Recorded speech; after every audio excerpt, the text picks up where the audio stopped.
کسی که اگر دیده و دانسته نماز ترک میکند، یعنی شرایطش هست، تنی صحت دارد، یعنی هیچ عذر در او وجود ندارد.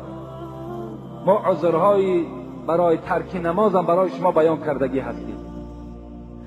بازم این اگر نماز نخواند، پیغمبر اعلان کردند که فقط کفر و به تحقیق کافر شد.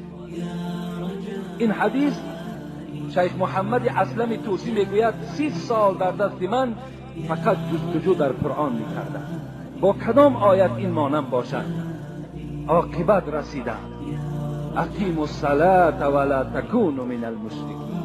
خدا امر کرده بود است که نماز بخوان ای بنده تا که از زمره مشرک ها نباشید. یعنی اگر شما نماز نخوانید شما از گروه مشرکان هستید. این حدیث گفت